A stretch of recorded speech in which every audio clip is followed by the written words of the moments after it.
Padre Fábio, desejo esclarecer uma dúvida. Sou mãe solteira, tenho um filho de 25 anos já casado e uma filha de 16 que mora comigo. Quero saber o que é família para a igreja, pois alguns religiosos com quem conversei me disseram que não constituo família por não ser casada. Isto me perturba muito. Afinal, para a igreja, o que é a família? Família, minha amiga, é sempre um grupo de pessoas, seja ele constituído de 2, de 3, que estejam vivendo em consonância com a palavra de Jesus. O resto pode ser fórmula pronta que beira a hipocrisia. O que é uma família verdadeira? Eu não tenho o direito de dizer que você não é família. Sabe por quê? Eu não conheço a sua vida, eu não conheço a sua relação com seus filhos. E não é porque você ficou solteira com esses 2 filhos que eu vou retirar de você o título de família. Imagina, que hipocrisia da minha parte, porque eu vejo aí homem casado com mulher, pai de filhos, e que eles não são família coisa nenhuma, porque vivem numa traição constante, vivem no adultério o tempo todo. Então isso é muita hipocrisia. A igreja, ela nos assegura que a família, ela é o lugar onde nós crescemos no amor. O resto é invenção nossa. O lugar é o seio da família. A família é o seio onde cresce o amor. É claro que a igreja orienta e pede que essa família seja completa, que ela seja pai, que ela seja mãe, que ela seja filho, que ela seja irmãos, pronto. Mas a partir do momento que isso não foi possível, a gente tem que trabalhar com o que a gente tem. Se você tivesse se casado, tivesse um esposo, tá certo, os seus filhos teriam uma riqueza ainda maior de terem um pai ao lado deles. Mas se não tem, minha filha, não se sinta não possuidora de família, porque eu tenho certeza que você, como mãe solteira, você pode experimentar na sua carne que é muito mais doído. Você precisou se desdobrar, você precisou ser pai, você precisou ser mãe, não é assim? E é claro que você, na experiência de ter sido mãe solteira e de sofrer tudo que você sofreu, e ainda deve sofrer até o dia de hoje, você não recomenda a ninguém que seja mãe solteira. Eu, particularmente, não recomendo. Tive histórias na minha casa, minhas irmãs, e eu vejo o sofrimento que é educar um filho sem ter um pai do lado. Mas a partir do momento que a situação está constituída, está ali estabelecida, crie a família. A família começa a existir no momento que vocês se amam, no momento que vocês se respeitam, no momento que vocês estabelecem vínculos. Porque não basta ser parente, né? Maternidade não é apenas um exercício biológico. Maternidade não é só uma função social também, não. É, sobretudo, constituir significado. Este é o meu filho, e eu o coloco na perspectiva de ser meu filho o tempo todo, no amor que eu amo, na educação que eu dou, na palavra que orienta. Não adianta nada você pôr no mundo e esquecer. Aí você quebra o vínculo familiar.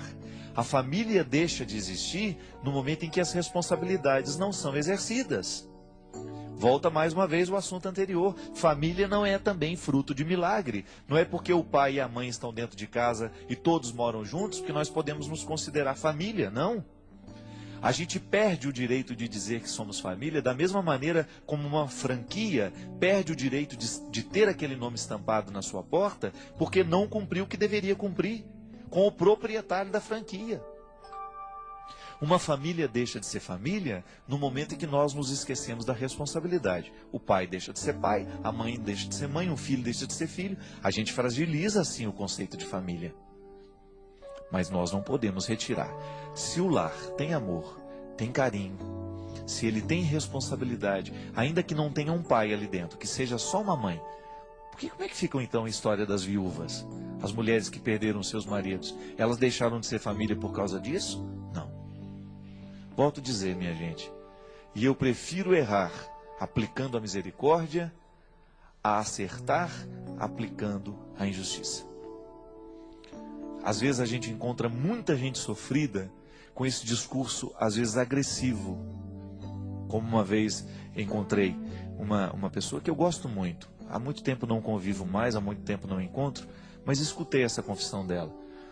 Ela não se casou porque o marido já tinha tido uma outra união. E a união desse rapaz, uma coisa extremamente tumultuada, extremamente difícil, sofrida.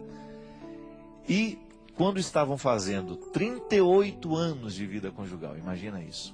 com uma família inteira constituída, e que eu conheço, uma família que se respeita, uma família que se ama. Essa mulher que nunca comungou, porque ela tem consciência do limite dela, mas de Eucaristia diária. Não comunga, mas ela comunga a palavra, ela participa da missa diariamente. E o marido, quando pode, do lado dela. Quantas vezes eu vi? Tanto é, minha gente, que eu fiquei sabendo que aqueles dois eram amaziados, como se diz lá em Minas, né? Ajuntados, né? Muito tempo depois mesmo, porque eu era amigo de um filho deles. Eu não imaginava tamanha harmonia, o carinho daquele casal. E essa senhora caiu na bobagem de pedir que o padre desse uma bênção aos dois. Ela foi com toda a humildade do mundo: padre, eu sei que nós não podemos fazer uma missa, eu sei que nós não podemos comungar, a gente é consciente de tudo. A gente não quer que o senhor simule um casamento para nós. Eu só gostaria que no dia que a gente completa 38 anos de casado, que a gente pudesse vir aqui na sacristia, discretamente, que o senhor rezasse por nós, que o senhor fizesse uma oração de ação de graça conosco, já que a gente nunca teve a oportunidade de fazer isso. A gente não quer fazer isso em público, a gente queria fazer particularmente. E naquela hora, minha gente, que o padre tinha uma oportunidade linda, né, de acolher. Hoje a igreja garante os casais de segunda união, ou até mesmo se interessar, procurar saber por que o primeiro casamento dele não deu certo. Ele que tinha ficado, não sei, 2, 3 anos casado só, foi traído pela mulher, foi abandonado pela mulher, e depois, no momento do sofrimento, encontrou essa outra criatura. Viveram esse tempo todo junto ao lado. O padre, num momento de insensibilidade, fala assim: eu não vou dar bênção coisa nenhuma a vocês, porque vocês dois já estão no inferno. E aí, minha gente, essa mulher me procurou porque ela estava tentando digerir essa palavra. Padre, será que eu verdadeiramente estou no inferno? Será que mesmo eu, tendo amado tanto que eu amei, cuidando dos filhos que Deus nos deu, do jeito que eu cuidei, e até cuidando do filho dele que sobrou para mim, no bom sentido, porque a mulher dele, a primeira, não quis nem ficar com a criança, padre. Eu recebi o meu marido com um filho mais velho, que não era meu, e que está lá dentro do meu coração, é meu filho e me ama como se eu fosse a mãe dele. Será que eu mereço um inferno depois disso tudo? Veja bem, minha gente, aqui no caso, o padre teve a infelicidade de interpretar a partir de uma regra seca, sem reflexão. Porque a igreja é tão sábia, porque ela tem uma regra para todos. Mas ela me permite, no exercício da minha responsabilidade ministerial, aconselhar do melhor jeito possível, porque a igreja não quer perder as pessoas. Às vezes, um discurso ou outro, mal feito, mal intencionado, sabe? Às vezes até na ingenuidade ou no desconhecimento, fere profundamente uma pessoa como essa. Eu não tenho coragem de dizer que você está no inferno, eu disse para ela. Muito pelo contrário. Porque o que eu vejo na sua casa é um contexto de harmonia, é um contexto de respeito, é um contexto de fidelidade. Eu não posso acreditar que por causa de um detalhe lá há 38 anos atrás, Deus venha considerar tudo errado o que vocês viveram. Também não estou dizendo que você está livre de ter que prestar conta da sua opção. Não estou.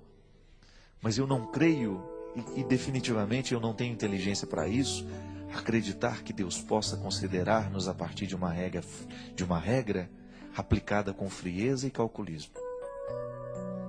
Então nós estamos sendo hipócritas. E aquele casal que se casou bonitinho na igreja, e ele que nunca foi fiel à esposa, ela que nunca foi fiel ao esposo, esses estão no céu? Que céu é este? Que inferno é este? Que conceitos são esses que nós ainda não temos clareza ao trabalhá-los?